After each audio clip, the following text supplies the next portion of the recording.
चुनाव में कुछ लोगों द्वारा इसे आपसी साख का प्रश्न बना लिया जाता है, जो धीरे धीरे जहर का रूप ले लेता है। बढ़ती प्रतिद्वंदिता रिश्तों का कत्ल करने लगती है।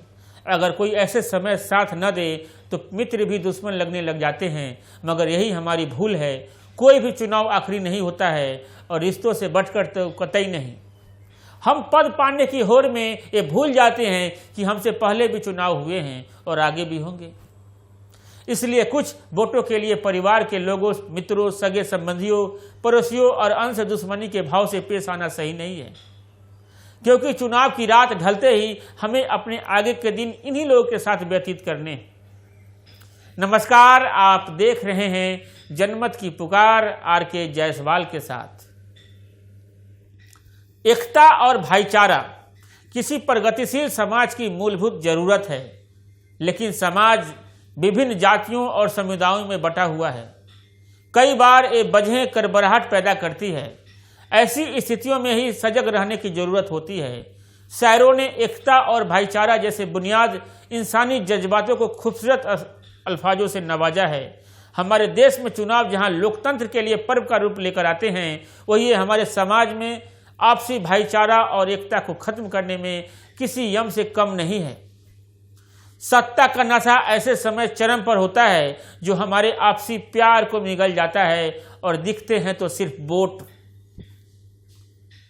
कई प्रत्याशी, सभी नहीं, कई इन दिनों चुनावी लाभ के लिए मुद्दे उठाते हैं और एक दूसरे पर आरोप लगाते हैं, जिसका कारण है कि पक्ष और विपक्ष के बीच रिश्तों में कमी आ गई है। सभी लोग एक दूसरे पर बयानों के जरिए आक्रामक प्रहार करते रहते हैं और आपस में उलझते रहते हैं, जिसके कारण समस्याओं का तार्किक रिश्ता ही जैसे रुक गया है। सुधार के पक्ष में जो काम होने चाहिए वो नहीं हो पा रहे हैं। विकास की दिशा में भी ठोस कदम उठाना और ऐसी कई सारी चर्चाएं उठने ही नहीं पाती है और बात ही वहीं की वहीं धरी रह जाती है। चुनाव धार्मिक युद्ध बन जाते हैं। हिंदू, मुस्लिम और जाति पाति में फूट डाल देते हैं प्रत्याशी नेता। चुनाव तो खत्म हो जाते हैं, लेकिन वह फूट आजीवन चलती रहती है। चुनाव में कुछ लोगों द्वारा इसे आपसी साख का प्रश्न बना लिया जाता है, जो धीरे धीरे जहर का रूप ले लेता है। बढ़ती प्रतिद्वंदिता का रिश्तों का कत्ल करने लगती है। अगर कोई ऐसे समय साथ न दे तो मित्र भी दुश्मन लगने लग जाते हैं, मगर यही हमारी भूल है। कोई भी चुनाव आखिरी नहीं होता है और रिश्तों से बढ़कर तो कतई नहीं। हम पद पाने की होड़ में ये भूल जाते हैं कि हमसे पहले भी चुनाव हुए हैं और आगे भी होंगे। इसलिए कुछ वोटों के लिए परिवार के लोगों, मित्रों, सगे संबंधियों, पड़ोसियों और अंश दुश्मनी के भाव से पेश आना सही नहीं है, क्योंकि चुनाव की रात ढलते ही हमें अपने आगे के दिन इन्हीं लोगों के साथ व्यतीत करने हैं।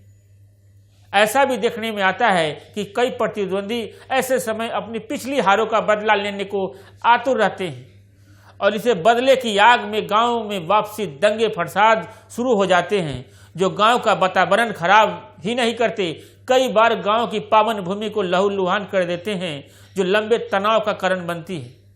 ऐसे समय हमें सोचना चाहिए कि चुनाव खेल की तरह है और इसमें खेल भावना का महत्व है। हार जीत जीवन में चलती रहती है, इसे अपनी साख का विषय न बनाएं।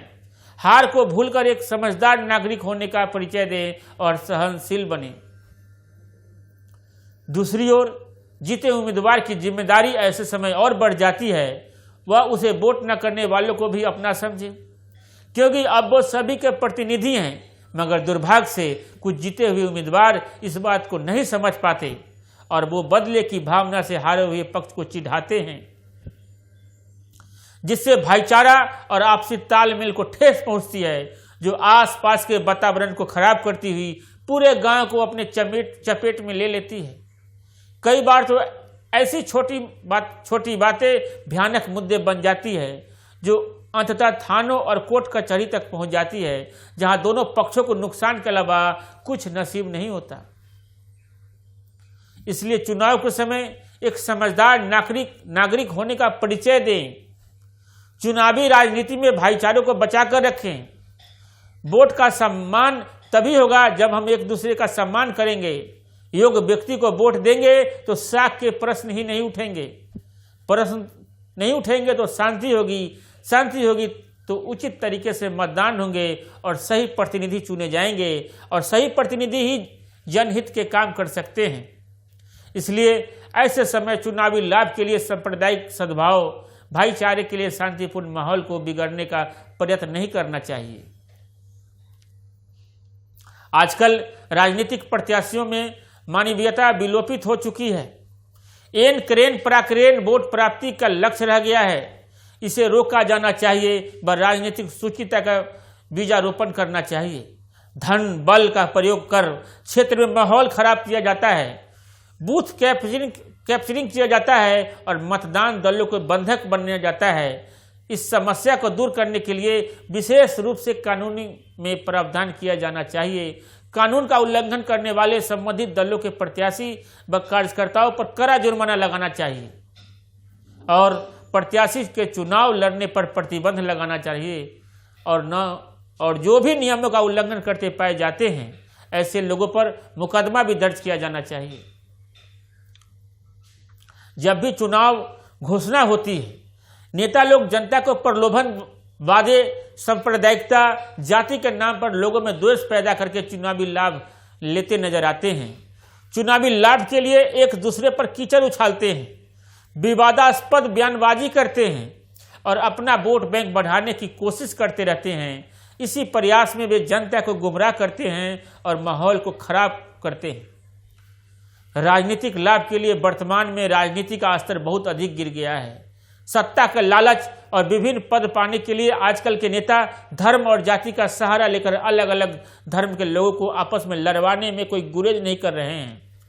भड़काऊ भाषणों में शब्दों का चयन और मुद्दे ऐसे उठाए जाते हैं जिससे आम जनता भड़कती है। अनगल बातें देश के शांतिप्रिय माहौल को बिगाड़ रही है। चुनावी लाभ के लिए होने वाले असंयमित और अमर्यादित बोल और भाषण लगाए जाने की सख्त आवश्यकता है। मित्रों, आपको यह वीडियो कैसा लगा कमेंट में हमें जरूर बताएं। तो मिलते हैं फिर किसी और नए खबरों के साथ। तब तक के लिए नमस्कार। अगर आपने हमारा अभी तक चैनल सब्सक्राइब नहीं किया है तो कृपया चैनल सब्सक्राइब कर लें, लाइक करें, शेयर करें, कमेंट करें। तो मिलते हैं फिर किसी और खबरों के साथ। नमस्कार।